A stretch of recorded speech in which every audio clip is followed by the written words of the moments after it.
ہم بتا چکے ہیں کہ نبوت کے 11ویں سال موسم حج میں یثرب کے 6 آدمیوں نے اسلام قبول کر لیا تھا اور رسول اللہ صلی اللہ علیہ وسلم سے وعدہ کیا تھا کہ اپنی قوم میں جا کر آپ کی رسالت کی تبلیغ کریں گے۔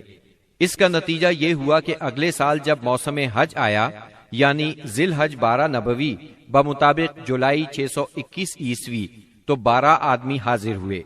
ان میں 10 خزرج سے اور 2 اوس سے تھے۔ خزرج کے 10 میں سے جابر بن عبداللہ بن ریعاب کو چھوڑ کر باقی 5 تو وہی تھے جو پچھلے سال آ چکے تھے، جبکہ نئے 5 یہ تھے: معاذ بن حارث یعنی معاذ بن افرا، زکوان بن عبد القیس، عبادہ بن صامت، یزید بن ثعلبہ، عباس بن عبادہ بن نزلہ، اور اوس کے 2 آدمی ابو الحسم بن التیہان اور اویم بن سائدہ تھے۔ یہ لوگ مینا کی گھاٹی میں رسول اللہ صلی اللہ علیہ وسلم کے ساتھ جمع ہوئے۔ عقبہ کی اس بیعت کی تفصیل صحیح بخاری میں سیدنا عبادہ بن صامت رضی اللہ عنہ سے مروی ہے۔ وہ بیان کرتے ہیں کہ رسول اللہ صلی اللہ علیہ وسلم نے فرمایا، آؤ مجھ سے اس بات پر بیعت کرو کہ اللہ کے ساتھ کسی چیز کو شریک نہیں کرو گے، چوری نہیں کرو گے، زنا نہیں کرو گے، اپنی اولاد کو قتل نہیں کرو گے، اپنے ہاتھ پاؤں کے درمیان سے گھڑ کر کوئی بہتان نہیں لاؤ گے، اور کسی بھلی بات میں میری نافرمانی نہیں کرو گے۔ جو شخص یہ ساری باتیں پوری کرے گا تو اس کا اجر اللہ کے پاس ہے، اور جو شخص ان میں سے کسی چیز کا ارتکاب کر بیٹھا پھر اسے دنیا ہی میں اس کی سزا دی گئی تو یہ اس کے لیے کفارہ ہوگی، اور جو شخص ان میں سے کسی چیز کا ارتکاب کر بیٹھا پھر اللہ نے اس پر پردہ ڈال دیا تو اس کا معاملہ اللہ کے حوالے ہے، وہ چاہے تو سزا دے چاہے تو معاف کر دے۔ سیدنا عبادہ فرماتے ہیں کہ ہم نے اس پر آپ سے بیعت کی۔ بیعت پوری ہو گئی اور حج ختم ہو گیا تو نبی کریم صلی اللہ علیہ وسلم نے ان کے ساتھ مصعب بن عمیر رضی اللہ عنہ کو روانہ فرمایا تاکہ وہ لوگوں کو قرآن پڑھائیں اور دین سکھائیں۔ سیدنا مصعب بن عمیر رضی اللہ عنہ نے ابو امامہ اسعد بن زرارہ رضی اللہ عنہ کے گھر قیام فرمایا، پھر دونوں اسلام کی تبلیغ کے لیے سرگرم ہو گئے۔ اس کے بعد اگلے سال موسم حج سے پہلے مصعب بن عمیر رضی اللہ عنہ بہت سی کامیابیوں کی بشارتیں لیے مکہ معظمہ واپس آ گئے۔ موسم حج 13 نبوت میں یثرب کے 70 سے زیادہ مسلمان حج کی ادائیگی کے لیے مکہ تشریف لائے۔ یہ اپنی قوم کے مشرک حاجیوں میں شامل ہو کر آئے تھے۔ مسلمانوں نے طے کیا کہ رسول اللہ صلی اللہ علیہ وسلم کو مدینہ منورہ آنے کی دعوت دیں گے۔ چنانچہ یہ لوگ ایام تشریق کے درمیانے روز یعنی 12 ذی الحجہ کو رات کے وقت جمرہ عقبہ کے پاس گھاٹی میں جمع ہوئے۔ یہ کل 75 آدمی تھے، 62 خزرج کے اور 11 اوس کے۔ ان کے ساتھ 2 عورتیں بھی تھیں، اور یہ اجتماع بالکل خفیہ طریقے سے ہوا۔ نبی اکرم صلی اللہ علیہ وسلم اپنے چچا سیدنا عباس رضی اللہ عنہ کے ساتھ ان لوگوں کے پاس پہنچے۔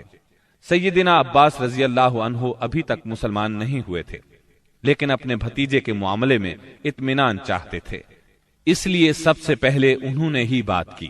بولے، رسول اللہ صلی اللہ علیہ وسلم اپنی قوم اور اپنے شہر میں عزت اور حفاظت کے ساتھ ہیں، لہٰذا اگر تمہارا یہ خیال ہے کہ تم انہیں جس چیز کی طرف بلا رہے ہو اسے نبھاؤ گے اور انہیں ان کے مخالفین سے بچا لو گے تو تم نے جو ذمہ داری اٹھائی ہے اسے اچھی طرح جان لو، ورنہ ابھی سے انہیں چھوڑ دو۔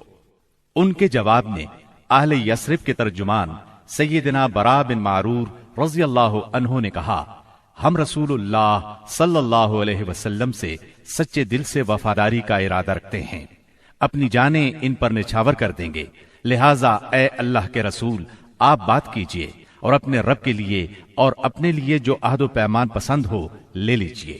اس کے بعد رسول اللہ صلی اللہ علیہ وسلم نے گفتگو فرمائی، آپ نے قرآن کریم کی تلاوت فرمائی، پھر ان حضرات کو اللہ کی طرف دعوت دی، اسلام کی طرف رغبت دلائی اور اپنے رب کے لیے عہد دیا۔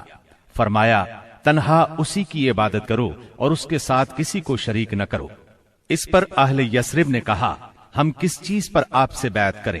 نبی کریم صلی اللہ علیہ وسلم نے فرمایا، چستی اور سستی ہر حالت میں بات سنو گے اور مانو گے، تنگی اور خوشحالی ہر حال میں مال خرچ کرو گے، بھلائی کا حکم دو گے اور برائی سے روکو گے، اللہ کے راستے میں اٹھ کھڑے ہوگے اور اس سلسلے میں کسی ملامت کرنے والے کی ملامت کی پرواہ نہیں کرو گے، اور جب میں تمہارے پاس آ جاؤں تو میری مدد کرو گے، اور جس چیز سے اپنی جان اور اپنے بال بچوں کی حفاظت کرتے ہو اسی سے میری حفاظت کرو گے، اور تمہارے لیے جنت ہے۔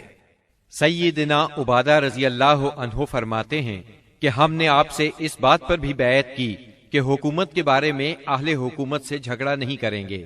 اس پر سیدنا برا بن معرور رضی اللہ عنہ نے آپ کا ہاتھ پکڑا اور عرض کیا، ہاں اس ذات کی قسم جس نے آپ کو حق کے ساتھ بھیجا ہے، ہم یقیناً اس چیز سے آپ کی حفاظت کریں گے جس سے اپنے بال بچوں کی حفاظت کرتے ہیں، لہذا آپ ہم سے بیعت لیجئے۔ اتنے میں سیدنا ابو الحسن بن تیہان رضی اللہ عنہ نے بات کاٹتے ہوئے کہا، اے اللہ کے رسول، ہمارے اور کچھ لوگوں کے درمیان عہد و پیمان کی رسیاں ہیں، اور اب ہم ان رسیوں کو کاٹنے والے ہیں، تو کہیں ایسا نہ ہو کہ ہم تو یہ رسیاں کاٹ ڈالیں، ادھر اللہ آپ کو غلبہ عطا کر دے تو آپ ہمیں چھوڑ کر اپنی قوم میں آ جائیں۔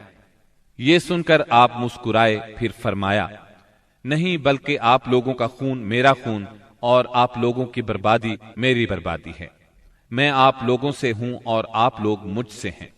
جس سے آپ جنگ کریں گے میں بھی اس سے جنگ کروں گا، جس سے آپ صلح کریں گے میں بھی اس سے صلح کروں گا۔ ابھی آپ نے یہ الفاظ فرمائے ہی تھے کہ ٹھیک اسی وقت سیدنا عباس بن عبادہ بن نزلہ رضی اللہ عنہ آگے بڑھے اور بولے، آپ لوگ جانتے ہیں کہ ان سے کس بات پر بیعت کر رہے ہیں؟ ان سے سرخ و سیاہ یعنی سارے انسانوں سے جنگ پر بیعت کر رہے ہیں۔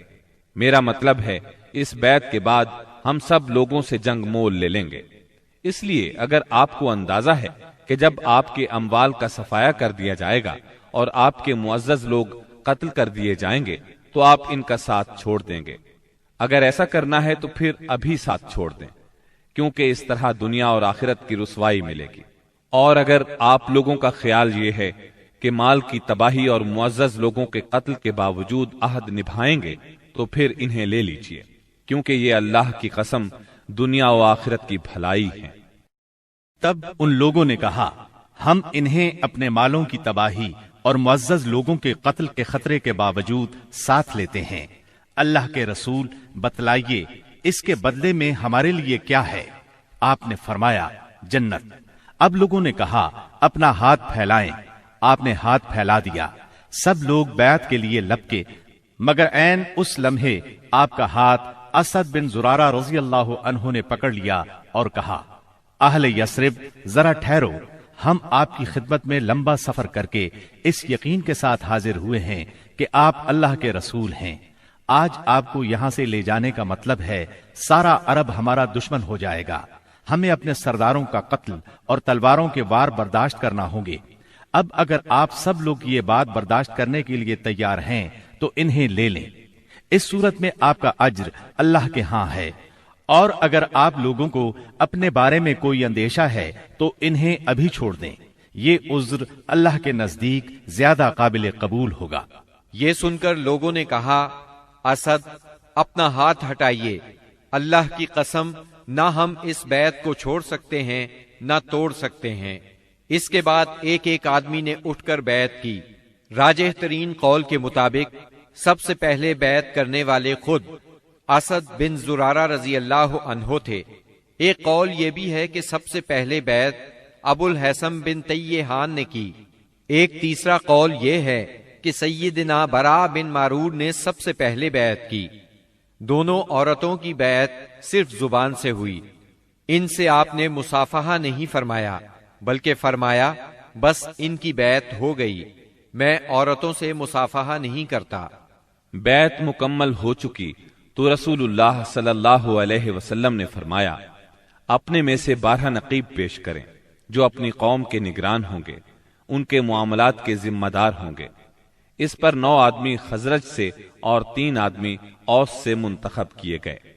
جب ان کا انتخاب ہو چکا تو رسول اللہ صلی اللہ علیہ وسلم نے فرمایا، آپ لوگ اپنی قوم کے تمام معاملات کے ذمہ دار ہیں، جس طرح عیسیٰ علیہ السلام کے حواری ان کی طرف سے کفیل ہوئے تھے، اور میں اپنی قوم یعنی مسلمانوں کا کفیل ہوں۔